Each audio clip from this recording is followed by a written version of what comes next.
Let's make lots of noise.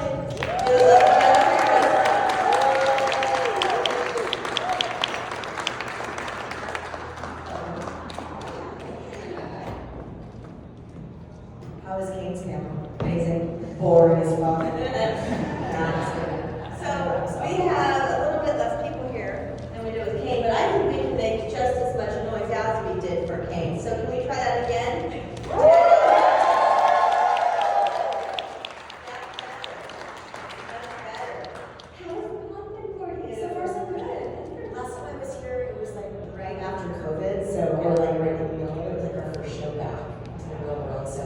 It was different, a different beast, but I'm glad everyone's here and hanging out and happy to be here. It's like old times, it's so proud and wonderful, right? Sure, yeah. So, I mean, of course, we all know we love you from Hatchet. We all know we love you from Halloween, obviously. But I really want to talk to you about Among Friends. Okay. That's what you directed, yes? Yes. Yes? Tell us how that came about and the process of that. That's crazy. Has anyone here seen that movie? Also has Kane in it. Oh, yes. He does dance. Yeah, Kane worked for me for $100. He's like, dude, I wouldn't do this for anybody else. It's like you get to do whatever you want. You can like make up your mind. You can do the dirty fucker. Like, so that was those were his lines. That was it. It was all him. I'm like, say whatever you want when I come out of the car. And it's just typical Kane. Was the dance his too? That was his. Yeah. Yeah. They got Kane's dance. It's like, oh, never everybody dance in the movie. On our podcast, we always talk when there's a dance in a horror movie. We call it dances in horror. Oh, that was one of my favorites. Oh, nice. So I always think I'm proud that was dance horror. Yes, yes. But I didn't know that that was his choreography. That's all his choreography. Anyway, tell us about Among Friends. Yeah, so it was, I wanted to direct for a while, and my friend Jennifer Blanc was Michael Bean's wife. Came to me and said, got this idea, and I rewrote the script with the writer, and we just kind of winged it. I think I had like 2 days of pre-production, and made it with a rubber band and a shoelace, and we pulled it off. 7, it's hard to get 7 cast members in one room. I didn't want it to be boring, but so trying to figure out how I can make it interesting. But I learned a lot. I learned some women are crazy to work with. So I may choose differently next time. But it was a great experience. Yeah. And you had a little cameo done yourself. I did. As the director / Jamie Lloyd. Yes. Right. The first one I put the costume on in a million years. And it was amazing. It was so much fun. Like, if I'm going to do it, I might as well go for my own movie. Okay, another thing, of course, I must ask you about is one of my favorite shows, and we all know that is That's Life. Oh, yeah. I don't think anyone here knows that one either. Did anyone ever see this show called That's Life? And I did it on TV 3 years. It's crazy. So I had this show on CBS with, are you ready? Ellen Burstyn, Paul Sorvino, Kevin Dillon, Debbie Mazar, Heather Beach Kent, and myself. I was Kevin Dillon's wife. And it ran for two seasons, like 40-something episodes. And then it was like a family Sunday night kind of, it didn't quite catch on for some reason.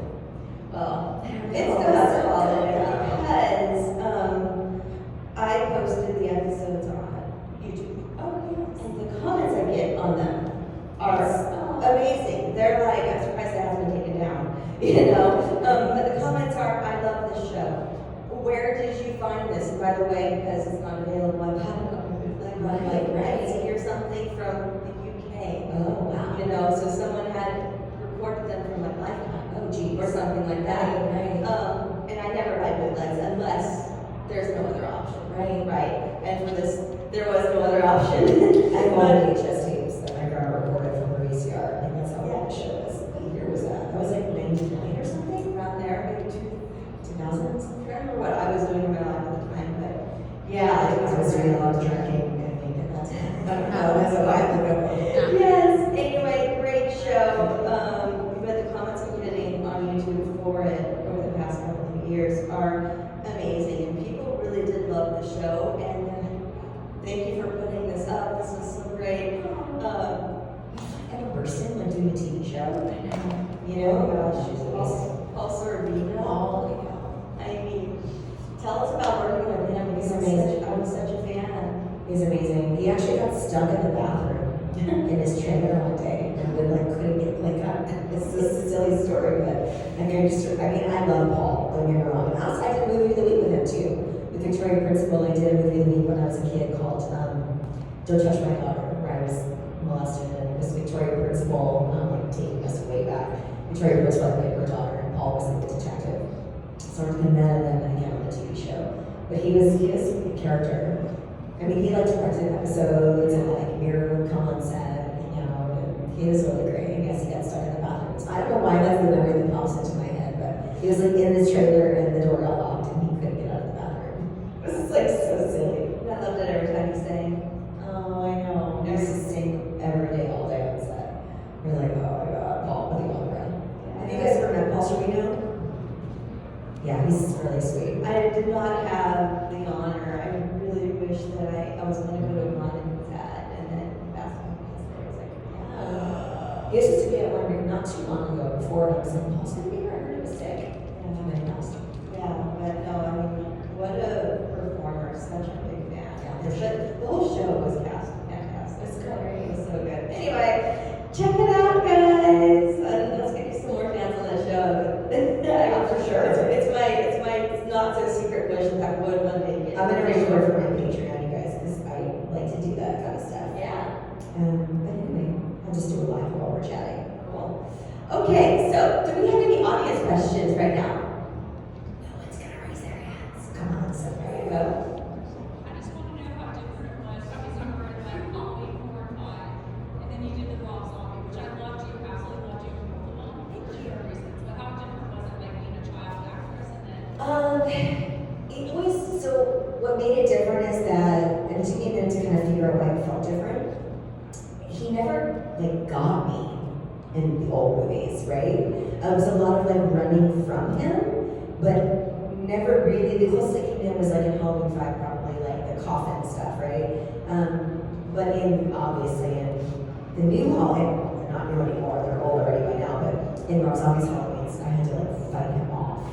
So it was a very different like physical experience for me. And also like being as vulnerable as I was in those scenes and then doing that kind of stuff was something that I had never done before, which is why, because I love Robs so much, I wanted to do that in those movies. And also to be seen as like an adult for the first time. But it was a lot harder. As I was like, is it hard because I'm older? And just shit's harder when you're older? Because at 10, you're like, this is so fun, and I'm gonna be up all night, and I can also more rubbery. Like your body works differently when your teeth in. Oh yeah, you're like, oh yeah. So 10 versus 30, I was like, it gets harder as I get older, that's for sure. But it was like, I mean, we were telling Scout, like, I'm passing the torch to you. Like, this is your movie now, this is like your thing, you know. I thought it would kind of maybe be, I think Rob's movies are finally getting the respect that they deserve now after seeing maybe the new ones. They're like going back and revisiting and realizing that he did a really good job with the story because it could have gone in a lot of different ways. You're absolutely amazing. And I got so happy your character come back, but your death was very dramatic. Thank you. You know, so in Halloween 2, in the script, there was no scene with Michael Myers and Annie. The way the script was written, if you get a copy of the script, was Laurie just comes in, she comes in from the party, and there's blood dripping from the ceiling, or from the wood floors, and then her and I go upstairs, and I was supposed to be in the bathtub, covered in, like, the water was supposed to be full and flowing over, and covered in blood. But my head was supposed to be out of it, so I was still alive, and then she was supposed to, like, try to take me out of the water, and then Michael comes busting through the door, and then you assume that I die. And I remember saying to Rob, like, I'm the only character in this script that doesn't get killed by Michael on screen. And you're really gonna get a lot of shit for this. Because if you're gonna kill me, you're not killing like Annie, you're killing me off of the franchise. Like, we should have some scene with me and him. So he was like, yeah, that's a great idea. Well, you guys just do whatever you want to do. We're like, what does that mean? So he's like, I'm just gonna pull 3 cameras and I'm gonna put you guys in this room and let you and Tyler just go head to head. What was it mean? Tyler, what do you want to do? He's like, what can I fuck up? Like, what can I break in the room? And Rob was like, whatever you want. So we were like, I just said to him, like, you just come get me. And Tyler always talks about how he'd have to like start to move before action, because even before action, I would be like running out the door. Because my whole thing was like, I'm not gonna be like waiting around to be grabbed, because that's just stupid. So I'm gonna try. Which is why the first one I made it out the front door, which was a total accident. That was just me supposed to go to the kitchen, and I was like passing the door as I was going to the kitchen, and I just went out the front door because it just made sense. I just didn't want to be that character that was like going upstairs when I could go out the front. I didn't want to be a dumb chick, you know. So, and then we, you know, ended up writing that into the movie. So, happy accidents. It's really terrifying. I mean, I told Tyler, like, you better come get me. I'm the sheriff's daughter. Like, this is not going to be easy for you. Yeah. And he did. I had like big like handprints. He didn't run for my money, that's for sure. Yeah. Do we have any other audience questions? Yes, sir. Speaking of your stream reference, are there any other franchises that you'd like to like delve into? Oh jeez. All of them. Not all of them actually. God, I mean, there's it just depends, I guess, on like what the story is now. I mean, obviously, like to do a Nightmare on Elm Street would be amazing. But I want to do it like with Heather. You know, like I don't know. Like if we're gonna do it, you want to like keep it old school. I've been trying to get on Child's Play like on the series for so long because I just love that show. And Alice is like rooting for me to be Andy's girlfriend. I'm like, okay. It's like Andy never has a girlfriend, man. I had one date and she left me there, so I just like that kind of kitschy, fun, you know, fun stuff. I want to stay in this world, but I mean, I don't know, what franchise would you guys see me in outside of Halloween? Would it be weird for me to be in like another franchise? I mean, I'm in Hatchet, like, that's kind of like our own thing, than like coming into one that's already established. But I guess it just depends on the story. Do you want to? Yeah, I'm sorry. We'll just stop talking to you because I didn't No, see no, you. you're good, you're good. Get done what you can get done. You're good, you're good. Yeah. So thank you guys all for coming out today and attending this panel with us. If you missed any of the panels, you can catch them on our YouTube channel, and if you want that information, you can get the information from these business cards in front. Also, please take the pens that I have laying out, because I really don't want to take them home. That would be great. Oh, very nice. You good to go? Yes, I'm good. Okay, great. All right, any other questions? I know we got some. Yeah. Do you have any particular memories that stand out from the filming of Urban Legend? Oh, that's a good question. So the question was, do I have any outstanding memories from Urban Legend? Yes, I do, a few. So first of all, the guy playing the dude in bed with me was not an actor. He was like someone they found, like there were these like, there's streets in Vancouver called like, I think it was Vancouver, not Toronto, called like King Street and Queen Street, where there's like a very like big goth neighborhood. And they happened to just find like extras casting found like a real dude to do that scene with me instead of like hiring some actor and like costume dressing him. So I don't know if he was like a horror fan or what the deal was, but when he got to set and had to do that scene with me, where he was behind me and I'm wearing a dog collar, he like wouldn't take his clothes off. He would not take his shirt off. He was freaked out that he literally would not. And then I had to do the scene where I was then in bed with him, and I was like, you guys need to put a couple comforters down on top of him and myself because I don't know what's gonna happen. And so that was weird. And when I was shopping, as I do when I'm on location, I have nothing else to do. I go shop in the neighborhood. I fell in the street and I dislocated my knee. So in the scene where I'm getting attacked on the bed, I actually have a stunt coordinator holding my right leg down off the side of the bed so I wouldn't move it while I had to fight him off because I couldn't go get my knee put back into place because it kept popping out until after I then had me drained because I had fluid on my kneecap. So he was literally holding my leg straight while this guy was like coming after me. So crazy stories. Anyone else? In the back. Love the podcast. Thank you. This guy really hot. Love it. Thank you. Are you guys getting good? We talked about this earlier. Are you guys getting good pointers? So someone says to me, I don't know if he's here or not, that I don't see him in the room, that I should have more men on the show to get the male perspective. That some people might think that the podcast is really like a chicks podcast. Do you guys think that we give enough like guy perspective, guy like pointers for you guys? We try to at least. We try to help the ladies out and giving you guys some a little sometimes. I only know what I know. Like, we definitely try to do it, but we've got ladies on all month this month, and then we're gonna have more of our horror killer guests on. I think the guys should be listening to the podcast with the ladies so that you can hear it out. Yes, exactly. That's the whole point. Yes. Right, yes, thank you. It's a great show, by the way. I'm so glad that you're still doing it. Yeah, And we love it's it. growing and it's wonderful. It's Yeah. amazing.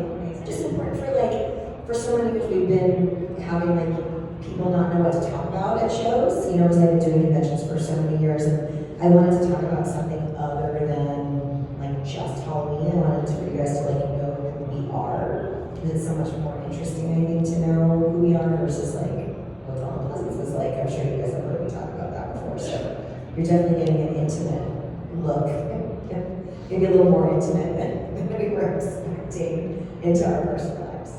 Oh yeah, and it's also because you're not Jamie Lynn. Right. You know, you're Danielle Harris, and you're not the Danielle Harris that everyone sees at a convention or on an interview. Right. So it's great for us to get to watch or listen and get more And insight. then we're all the same. Right, get more insight onto your personality, your likes, your dislikes, your past, your personal experiences, and all that. So I think that it's wonderful for that purpose. Thank you. So, thank you. Yeah. Check it out, guys. If you haven't, Talk Scary to Me. It's good stuff. Okay. And I saw a question right there. Yeah. Do you have any stories working on the set of Roseanne? Oh, geez. Okay, so this week, this week's episode, we actually have an actress on that I adore, Heather Matarazzo. I'm sure you all know who she is. And she was on Roseanne as well. So and obviously next to Tom R, which is so funny to me, which I love Tom. Yes. This is kind of a stupid, funny story. So, and I tell it on the episode, if you guys have heard me tell this week, forgive me, but I think it's so funny. So there was a day where Roseanne, I don't think Tom has ever even heard this story, which I should probably tell him. It was Tom and Roseanne's anniversary, and she was taking him on a cruise. So during lunch, she hired this like couple, like husband and wife couple, to come to set, and the whole thing was to teach you how to strip for your man. So it was me, Sarah Bernhardt, Lori Metcalf, Sarah Gilbert, Estelle Parsons, Rosie. It was just crazy. And we were all in the set of Darlene's bedroom. And they were like they moved things to close the set off. And there was this like guy and his wife, and he was sitting in a chair, and she was straight up doing like hands, like handstands, and like flipping her legs over him. And it was crazy. I was 15. What was even crazier is that someone after this happened, I mean, it was all in good fun. We were laughing, and to see Roseanne try to do a handstand and throw her legs over some dude sitting in a chair, like you can't. There's not enough money, like you can't pay for that kind of entertainment. And somebody went and told Child Protective Services that she had endangered a minor. And they came to set to investigate. And Rosie came banging on the trailer saying, my mom, like, go tell them that you gave her permission to be there. And she was like, of course I gave her permission. But it was like a whole situation where I don't know, I mean, obviously it's one of the two husband or wife, like somebody said something, but they didn't like stop it in the middle. They continued to do it and, you know, collect the cash and then reported it afterwards. But so that's like a crazy story. So yes, but go listen to this episode because there's other Roseanne stories on there too about my dumb drunken Roxbury night where I ended up drinking for the first time and fell down the stairs and was not in 10 episodes because she wanted to teach me a lesson. Yeah, she's no joke. I love her. She's not fucking around though. Second mom. Oh yeah, for sure. And Heather too. So Heather was talking about how she was having issues. You heard this episode? We went to dinner, and last time I saw her, and she told me about the That's situation. crazy. She was I was in the mom, accident. and Heather or Roseanne was like, "I'll adopt you. I'll adopt you. You have your child at home. It's not okay, and I will adopt you." Like she's pretty amazing. The show's not the same without her. I mean, I was on the Connors the series. It's so depressing, that show. They fucking killed me. I didn't know they were gonna kill me. I didn't know until I saw the episode. Wait, what? They didn't tell me. I thought I was coming back. It was like we were going to Hawaii, you know, in the episode, and then all of a sudden it was like, wait, what? I mean, I didn't know I had cancer in the episode until like 3 days into filming. Oh my god. That show's nuts. Man. Yeah. Something they probably should have told me in the beginning. Come on, I know you got it. More questions? Okay, there we are. So, with working with Rob Zombie, and you've experienced the director Rob Zombie, have you went to a show and actually seen I have, yeah. the rock star Rob Zombie? He's totally different on stage. He's like a different human being. But he's an artist. Like that's kind of how most people are, right? Like who they are off screen is totally different. It's like I watched like recently the documentary that Pink did, and just to see like what her persona is on stage versus like how she's at home with her kids and her husband and being a mom and all that stuff. So he's kind of the same way. He's like shy and kind of geeky, and I always bust his balls because he wears his wife's jeans. I was like, your jeans are so cute. He's like, they're Sherry's. I mean, they're high school sweethearts. You know, he's super creative. He's a fan though. So he's, as most directors in horror are fanboys, right? Which unlike any other genre, like it's just different. Like the people that direct horror have grown up loving horror movies. You don't have like a comedic director directing horror movies. They just don't know how to do it. So Rob's kind of that guy where he sits behind the monitor and kind of forgets that he's directing because he's so excited to watch what's going on. Like Adam Green's the same way. Where you're like, dude, when's he gonna yell cut? Covered in blood, I'm freaking freezing. And they're so invested in the scene, they get so excited that it's hard to kind of just like break out and go, oh god, I'm directing this. I'm not just watching the monitor. So he's really great. I've seen him on stage. He's totally different, but he's the rock star. Any others? Okay. Oh, there we are. This is actually kind of reaching back about the same time as last Boy Scout, but my introduction was with Erie, Indiana, if you want off. Like, how was that, like, jumping into that series? Erie, Indiana was so like before its time. Like if that show had come out now, people would like get it. You know, I mean the episode that I did, Joe Dante directed. I adore Joe. And Henri Katz, you know, the lead was my actual boyfriend. Was my first boyfriend in real life. We were each other's first loves. So ironically enough, I met him on the set of The Last Boy Scout. So I had this agent, this kid agent at the time. I was such a naughty child. If you've listened to the podcast, not even much has changed. And I went to her office and I went through her files and I picked pictures of boys that I wanted to meet. And there were 3 of them. And one was Henri Katz. One was Eric Balfour, if you know who he is. He's done a bunch of like sci-fi shows. He was in Texas Chainsaw Massacre. He's done a ton of stuff. And the other was Leo DiCaprio. So I met Leo on the set of Critters 3. And I lied about my age because he's a year older than me. He was not interested in me. And then Eric ended up being a boyfriend of mine. And then Henri came to set on Last Boy Scout with his dad. And we had like lunch in my trailer.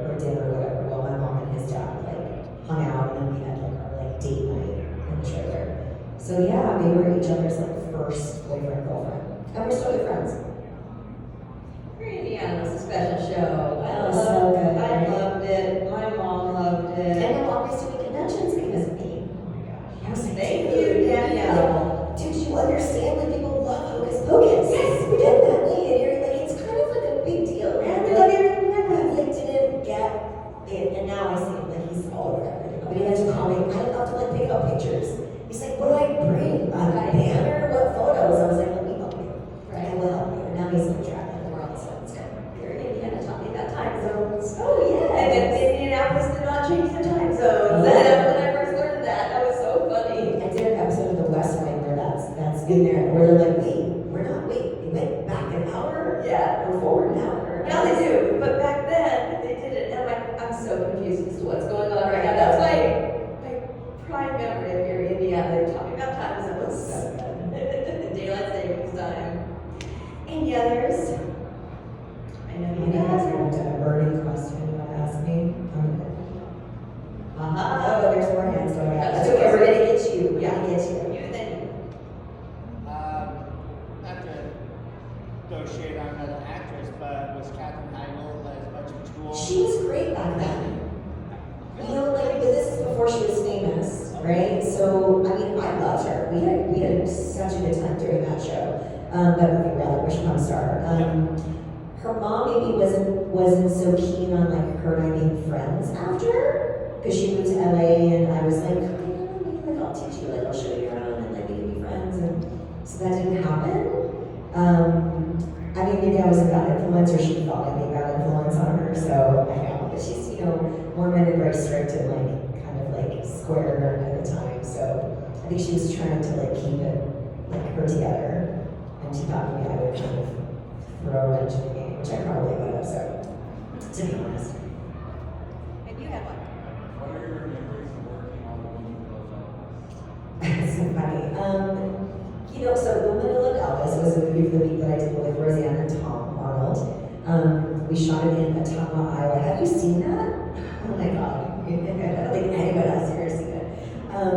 Actually, Bill Bixby directed that.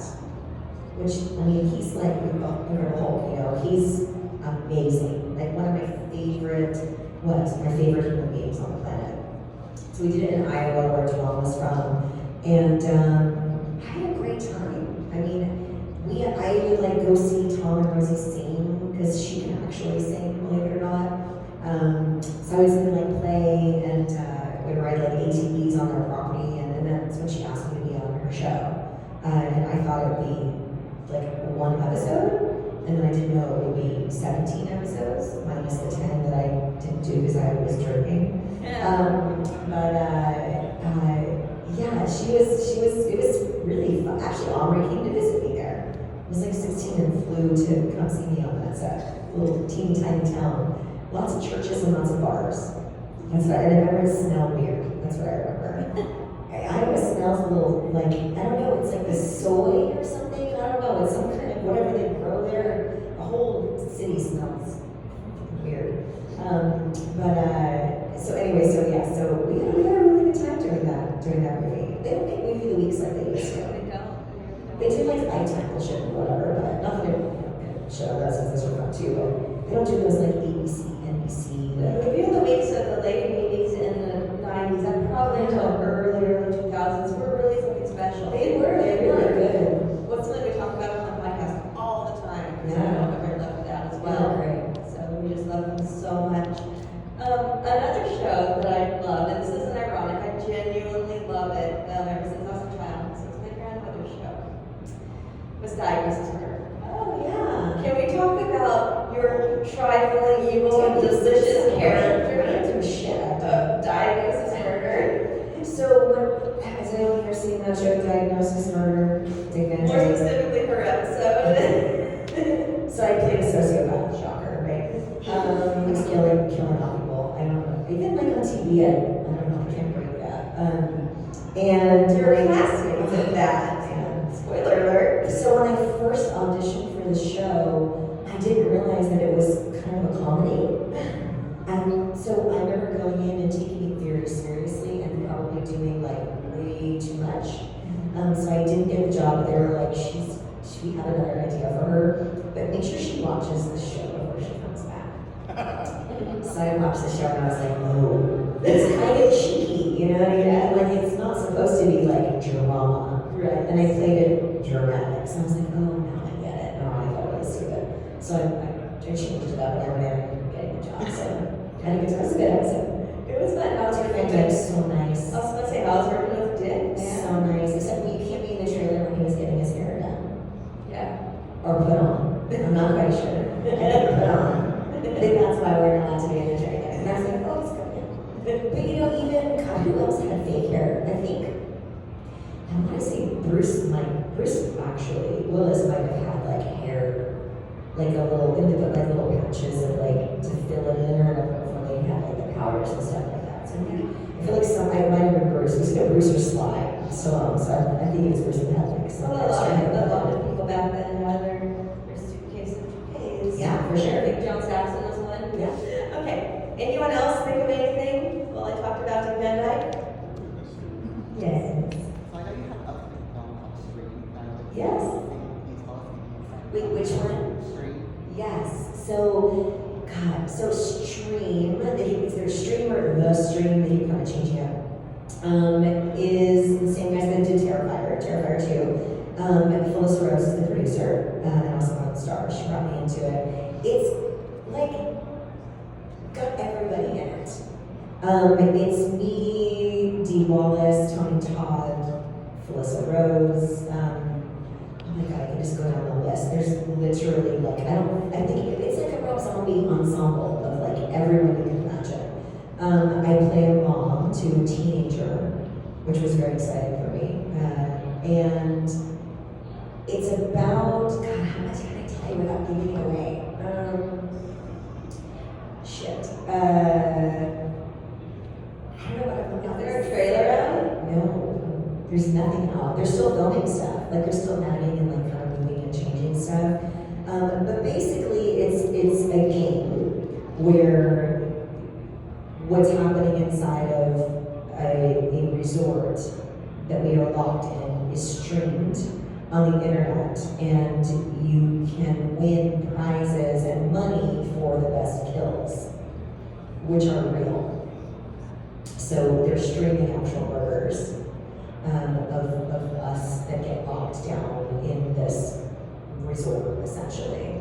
And there's lots of twists and turns, and you know, Damien did all the effects from Terrifier, so like they're freaking amazing. They're just amazing. Yeah, I mean, I won't tell you about my scenes, but they're stuff that I've not done before, and pretty epic. He says, Damien said that he said this, and you guys can ask him, that he likes the kills in the stream more than the ones he did in Terrifier and Terrifier 2. So I think they played it right, like by having those come out first. Because we did it 2 years ago. So having those come out first to kind of build behind, like everything's kind of working out. And then now once that comes out, it's gonna be. So that one I'm excited about, and then I did a movie called Maddie Knox.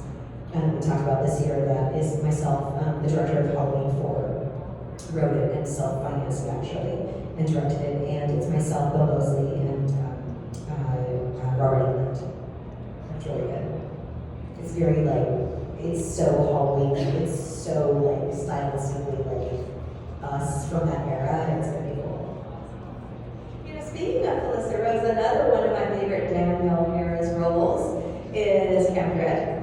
God, I love it. you see the most obscure random shit. Weird. I worked for 2 days on that movie. But they were so good. They were good. Your It was scenes good. were good. And it's Has anyone seen Camp Dread? Check it out, yeah. One. I think that one's streaming on Tubi right now. Maybe. I'm only in 2 scenes, you guys. Okay, I know I'm billed like second after Eric Roberts, but I always say like after the movie, I was like, do not put me in like the beginning of a poster. I'm only in a few scenes because people get mad at me. Yeah. So I try to like not mislead. Right, yeah. It's a fun one, so check it out. And Felissa's really fun Yeah. in it. And I like It's pretty good. I was not right over Eric Roberts not being so nice to me. Oh, really? No. He made me cry. I know. No one's ever made me cry before. Oh my gosh. Another one? Really obscure, ready? Yes. Even Hurst. Oh, Heatheners, another one day that I did. That was good though, right? loved it. I would have liked to have been the lead in that though. I would have liked that too. Loved it, and also a big fan of Jennifer's as Yeah, well. yes, So, yes. she's the reason I actually watched it. She posted something on her Facebook or something about it, and I was like, okay, gotta watch it. Watched it. Called my co-host. Yes, Aaron's produced that. Yes. Road Home. There There are 666. Yes. And I called my co-host and I said, we gotta cover this movie, so we did a whole episode on it. Oh my god, wow. Yeah. I get ripped up through the elevator shaft. She is so good. There's some great kills in that one. And you want to see Haven Hers. I play a drug addict, right? Because I'm a heroin addict. Right, the backside of that one. It's a whole moral thing. There's a twist. There's a Chicago connection. Chicago. Thank you. Woo, we got one. Yes, got one. Got one. Yeah, there's a true Do you ever go to the Days of the Dead in Chicago? What? Do you ever go to the Days of the Dead show in Chicago? Why not? It's in November. Yeah, it's right across from that awesome mall. That's why I go. It's like the outlet It's mall. an outlet mall Molly Gurney. in Rosemont. Yes, In Rosemont. Rosemont. Yes. Oh, got it. Rosemont. It's so good. We're gonna do a Talk Scary to Me live there, actually, this year. Because I got sick before the last one. I don't know where I was. I went somewhere and I got sick. End of the year. Oh, I met him in New Jersey. On convention crud. And I didn't end up doing one in November. Yeah. We call it convention crud, you guys. Do you guys ever get sick after coming to shows? No? I don't get sick, but I get run down and like I have no voice after talking for Maybe because we're touching a lot of people. Yeah, but it's not. I'm not sick. I'm just my throat. You're just I can't tired. talk. So I never know if I actually am sick when I'm done with these because I always You're have just a sore exhausted. throat and tired. But I would say my test doesn't have for that anyway, just in case because I don't like a you know. But I always feel like crap after a convention just from like maybe the adrenaline, Yeah. and then come down. I call it post-con blues. So you gotta Yeah. have post-con blues every Sunday when everyone goes home. It's like, oh, my friends are gone. Oh. Sad. Do we have any other questions? Okay. Going once, going twice before I wrap her up. Well, thank you guys for coming out. I so want to be sleeping. I'd like to cuddle up into your bosom and go to sleep if I may. It looks so comfy over there. I'm just like, oh. Before we let you go. Sure. So you have obviously been involved in horror for so long, right? And you've been very influential in the industry as it's changed. What excites you now about horror now and how it's evolved and grown and changed? I mean, I think maybe we're going back to how it used to be. I'm seeing a little bit of a shift in the projects that are coming out.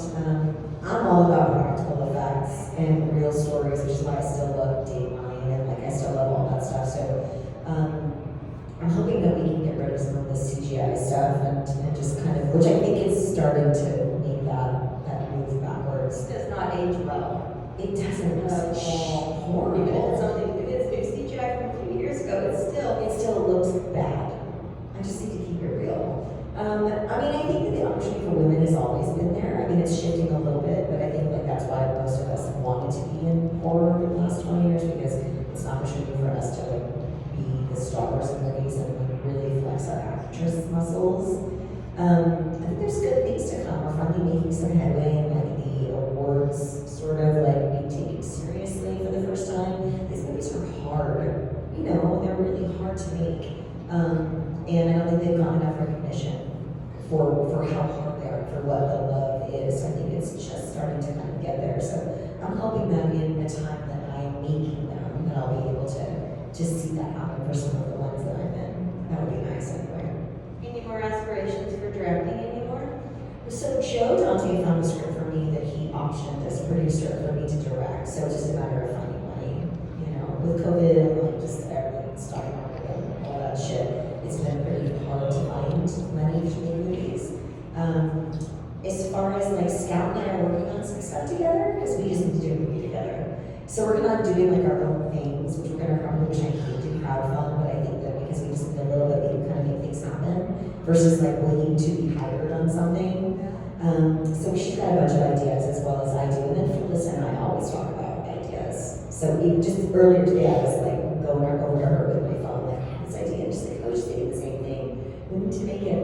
We want to do a Real Housewives of Horror reality show. I was gonna say, how about a reality show? Yeah, Or a Follow You Around to Convention reality show. Yes. You know, I mean, that's all part of that. Like, we all have this crazy life. And we're all so different. You know, it's like you were saying, like Rob, like our home life is so different, and our world life is so different than this part of it. But to like go on set, and, you know, have my throat slit open and be raped and gagged, and then go home and like make chicken nuggets for my children. And put them to sleep is like, I mean, that's like my life. You know, it's so random. How do you compartmentalize the fiction from the reality? Like, do you ever have trouble like getting out of that mood? No, thank God. I mean, there's some times where, like, my body will physically have a hard time, like, coming down from the vibration, if that makes any sense. You know, like, I did this movie called Shiver that I really liked, actually, with John Jarrett. And I had the whole movie was, like, really intense for me. And I had a hard time, like, leaving set, coming home, and, like, going to sleep. I had to come home and like take a shower, kind of listen to music and sort of decompress. But I wanted to stay in that mode too, because you could do it again the next day. But that was kind of probably one of the only ones that I was like, oh, I don't think I want to do this again. It was me, Casper Van Dien, and John Jarrett. And he's like a serial killer. And I get away, and then he falls in love with me because I escaped. Yeah. And then he finds me and takes me to his cabin in the middle of nowhere and plays house with me. It's not fun. And it was hard for him too, because he's got daughters. Yeah. So for him, he was like having a really difficult time doing a lot of those scenes with me.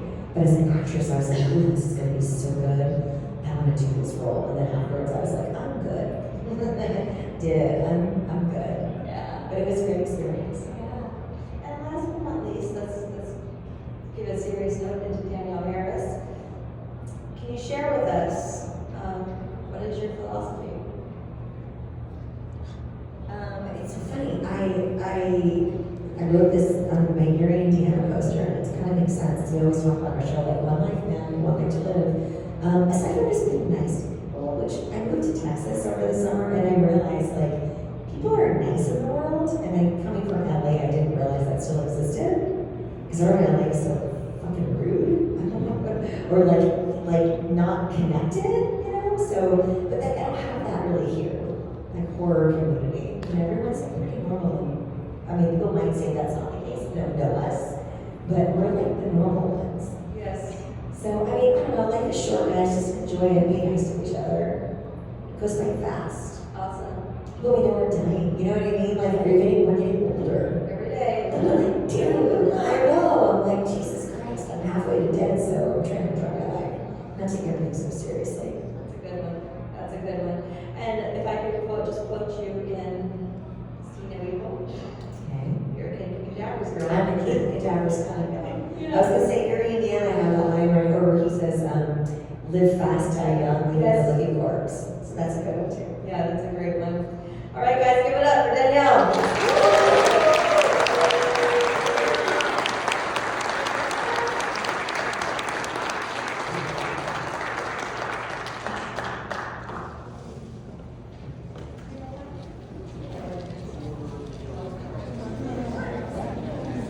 Nice.